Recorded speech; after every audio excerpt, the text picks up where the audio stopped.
Hey geography class, how you doing? Miss seeing you guys every day, but I thought you might miss seeing me, so I'm going to put myself and my face on your phone or your computer. Um, so we've assigned the new virtual tour, right? And most of you have chosen a city that you're interested in creating essentially a photo field trip of throughout some part of Southeast Asia. And so what I wanted to do is kind of explain the assignment a little bit better, and I'm going to show you guys some pictures that represent the kind of thing that you might use for your theme as you go ahead and create the sort of slideshow video type thing to share with your classmates. So the first thing I want to talk about is what it is that I'm looking for.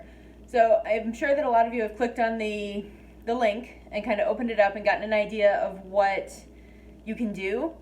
And maybe you've even gone into your city and kind of explored through Google Earth what you can find. Now, what you're going to want to do, since most of you have chosen a single city instead of a bunch of cities, is consider some kind of theme. And so if you're going to start with, say, Washington, D.C., which nobody can choose because it's not in Asia, even if we have the same cherry blossoms here that they have in Japan. If you're going to start with Washington, D.C., you might break your show up into a couple of different themes. You might start with entertainment and show maybe the Ford Theater and the Smithsonian Museum and the Audi Park where the DC United used to play. And that would be a few different things that would all be under the same theme. And then perhaps you would want to move on to government, which would be an important theme if you were going to be covering Washington, D.C., because this is the seat of government for a big country. And so you would want to find photos of course, the White House, the Capitol, and maybe some of the other buildings that seat the government, the Supreme Court perhaps, would be a good choice. And then maybe you think, what else do people want to see in D.C.? What are the kinds of things that make for good attractions? And of course, in D.C., it's all about the history. It's all about the monuments and the museums and the things that people come to see about the history of the country. So you may have already included your museums in entertainment, but you're going to want to think history, and you're going to go into the different things that represent history.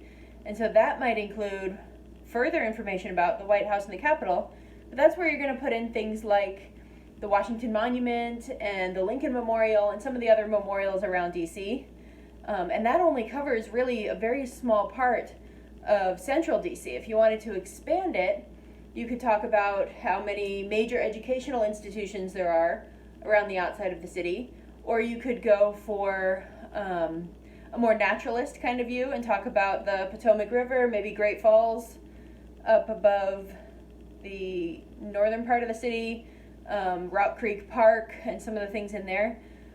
So there's lots of different things you can look at. The other thing you can do for your theme, instead of sorting it into little pieces, is focus on a geographic trek. So look at your city and decide that maybe are you going to start in the middle and spiral your way out? Are you going to start in one place and kind of zigzag through?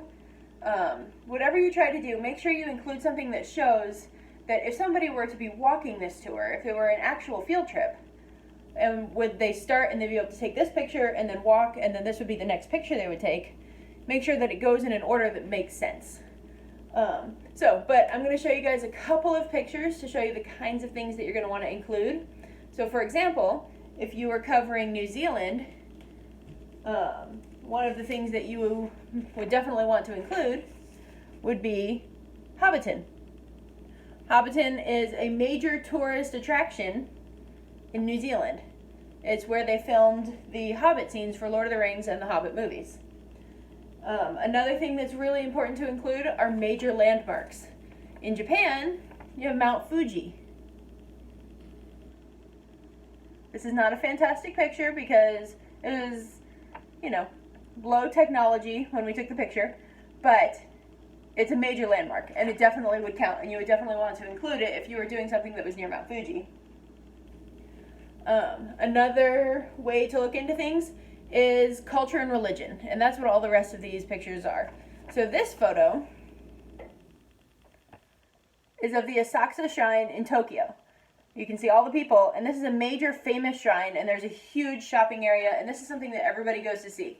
So whoever's doing Tokyo, here's a freebie. Find a picture of this shrine, Asakusa. You also have this kind of shrine, common throughout Japan. This one is at the Ueno Zoo, but there are lots of them. And you can include it as part of a religious theme or as part of an architectural theme, because this sort of stackable looking building is very common. One of my personal favorite things about Asia is the juxtaposition of the old and the new. And so this is the best picture we have of that example. And you can see in this photo here, we've got that same stackable building that we had in Japan, and you can kind of see along here the walls, and you can see the cracks in the pavement and things like that. So this, up close in the front of the picture, this is the Royal Palace in Seoul, South Korea. But if you look in the background over here, you can see all these brand new glass skyscrapers, and it was really jarring to stand in this ancient palace that's hundreds or even thousands of years old and look at these skyscrapers that represent really the 21st century. And if you're really any country that you're or any city that you're doing in Southeast Asia, you'll be able to find a focus that looks like this. Another thing you can address is culture and technology. So the Japanese people are known for their vending machines.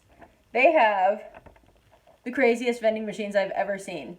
You can get hot stuff, you can get cold stuff, you can get things no one else has ever heard of, you can get things I'm pretty sure nobody should ever actually put inside.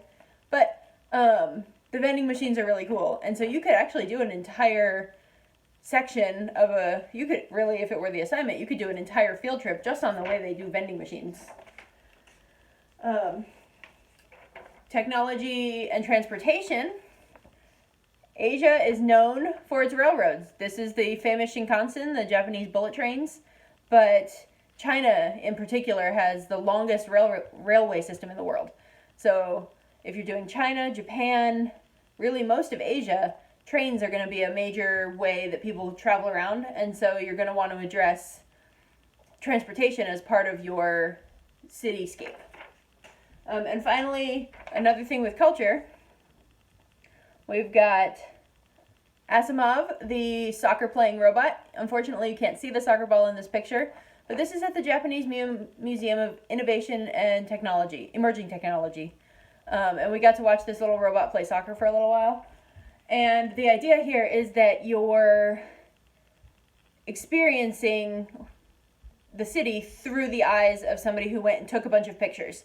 And so since you can't go yourself, and neither can your classmates, you want to make sure that as you set up your pictures, you have a focus that makes sense, and that your classmates will be able to experience a part of this city through the things that you choose to put into your show and through the explanations that you give. So as you build your tour, you'll have, of course, the images, but you're also going to have a small section on the side where you explain why you chose that image. What did you think was important about what's in that picture for people to see? Why is that picture representative of the city that you chose as a whole?